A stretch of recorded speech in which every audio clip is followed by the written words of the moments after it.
Now let's turn our attention to President Trump's tariffs. His administration has proposed new taxes on 24 countries, including the European Union and Mexico.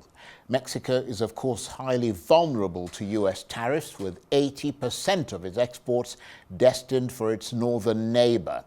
In a letter to President Scheinborn, Mr. Trump said Mexico had not done enough to stop North America becoming what he called a narco-trafficking playground, and threatened a trade tax of 30% from August the 1st.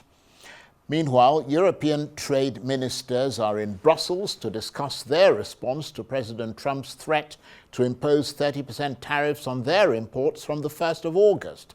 It comes after the President of the European Commission, Ursula von der Leyen, announced that the EU's retaliatory tariffs on US exports will be delayed until August. But she warned consumers and businesses on both sides of the Atlantic that they'll be hurt by the new tariffs. Well, for more on this, I'm joined now on the line from New York by the markets reporter at Business Insider, Jennifer Saw. Thanks very much indeed for joining us, Jennifer. What's been the reaction to the markets to this latest tariff threat? Is there a sense that this is the last step in the escalation before a deal can be found before August the 1st? I think quite the contrary. I think that the reaction to market has actually been quite mixed. The reason being that, if you look at U.S. stocks hit a record high on Thursday. And that was largely, due to optimism from investors. Investors are betting on this idea that Trump always chickens out.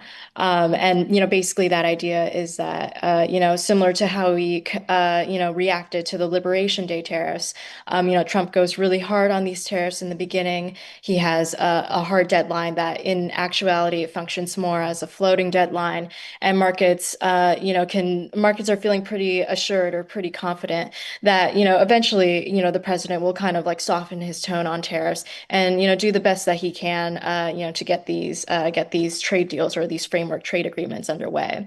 Stocks rallied last week, mostly due to optimism from that. And the reaction this week has been a little, it's pulled back quite a bit. I think investors are starting to realize that even though we have this taco trade in the U.S., this idea again that Trump, is really hard in the beginning and then he softens his tone. I think many of them are starting to wake up to the fact that, a lot of this is uncertain.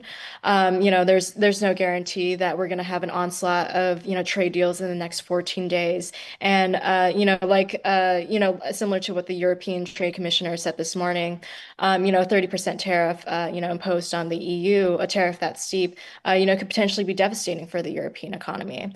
So investors are feeling pretty hopeful that, like you said, that this could not be the last, tariff escalation or tariff de-escalation, I should say. But they are feeling a little bit cautious and a little bit, pricing in the risk at the moment. Indeed. And what do you think the EU can do here in response by way of suggesting a meaningful retaliation if it came to that? Or would that be trade war territory? And there is a sort of tricky line between deciding whether to retaliate now or finding a deal. Yeah, I think that's, the perfect way to describe it. It is a very tricky line to know how much should we concede, to what President Trump wants in this trade deal, and how much, should the EU retaliate, for instance, for its own trade measures. I have to say, as of right now, it doesn't seem, Europe's trade commissioner, for instance, said this morning that a 30% tariff imposed on the EU, that would essentially prohibit trade between the EU and the US. Like I said, that could have really sprawling, really significant impacts on the European economy because the US is the EU's largest trading partner.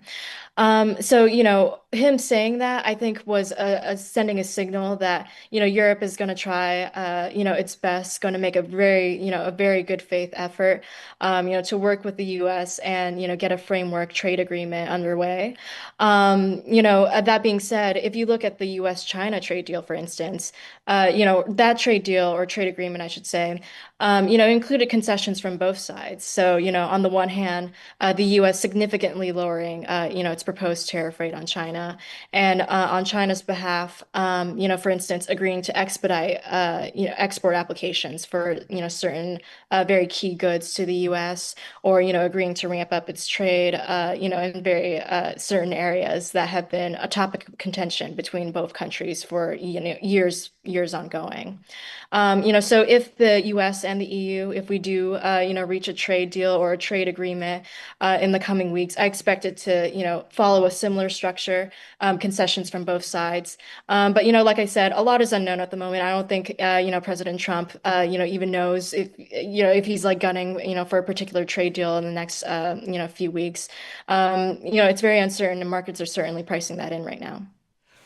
You certainly have a point about the uncertainty there. But I mean, if they were to move in the direction of a deal, what would the EU offer in such a deal? I mean, would it be essentially to promise that they'd try to buy more American goods, things like agricultural products, LNG, military equipment, that sort of thing?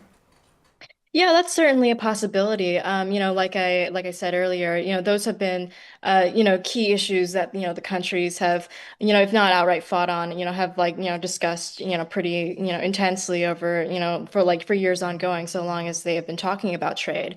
The US, making a very big point last year about Europe shifting away, expressing its dissatisfaction when Europe signaled it would shift away from buying US military equipment, for instance. So again, a lot is uncertain, like you said. But some possible things could be, like agreeing to ramp up its trade in terms of like agriculture, in terms of military equipment. Those would be some of the things that Europe could potentially put on the negotiating table there. And just briefly, when it comes to those threatened American tariffs of 30% on EU imports, is it possible to identify particular goods from particular countries that are likely to be more impacted by that? And of course, the EU exports are mostly sort of cars and steel and aluminium and that sort of thing. Yeah, yeah. Well, Germany, it happens to be the largest exporter in the EU to the US. And that's largely because Germany, is one of the world's largest automakers. So for example, if you, were to trace back, the largest exports, to these various countries that produce them, you could certainly see an outsized impact, of the US tariffs on those countries earlier.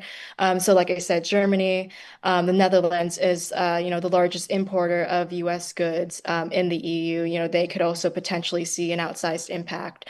But important to note that tariffs are not good, for anyone in this situation. For anyone in the EU bloc and including the U.S. Economists pretty widely agree that tariffs, raise prices for consumers because exporters and importers can pass along the cost to consumers.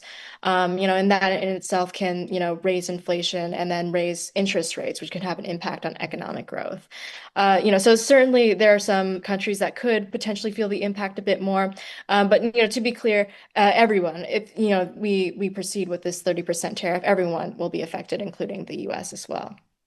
Absolutely. So negotiations will likely continue and perhaps accelerate from this point. But it's interesting, isn't it, that normally trade negotiations, from what I understand, last for years, but Mr. Trump is trying to whittle them down to weeks. I mean, is it technically possible to get a trade agreement by August the 1st, or is the best they can hope for sort of trade guidelines and broad principles? Yeah, I agree too. It is a very fascinating kind of dynamic playing out.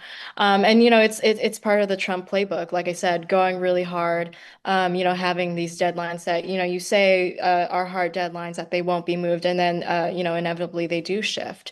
And in terms of what kind of trade deals are we going to see? If we do see more trade deals, are these going to be cut and done? These are the final terms, and we, no longer need to negotiate. I think that's very, very unlikely. The U.S. Well, first of all, most of the trade deals that the U.S. has, struck with other nations, like you said, they're really more preliminary, guidelines for how to negotiate in the future, preliminary agreements on trade. They're not exactly concrete terms that are being agreed on here. And the one trade deal that we did strike between the U.S. and the U.K., that was built on negotiations that have been ongoing for years. So certainly introducing these tariffs in 2025 and expecting it to be wrapped up pretty neatly within 90 days, or even now, like within the next 2 weeks, it's certainly very unlikely. I would expect more there to be more so guidelines, preliminary agreements, trade frameworks that are going to come out. But like I said, a lot remains uncertain. There's no guarantee that the president is going to announce 20 plus trade deals or trade agreements within the time before August 1st. So markets, unfortunately, they don't know what's coming, and I don't think that President Trump necessarily knows what's coming either. It's more of a waiting and seeing game at this point. Well, Jennifer, thank you very much indeed for lighting a torch through that fog of uncertainty. Jennifer Saw is the markets reporter at Business Insider. She was talking to me on the line there from New York.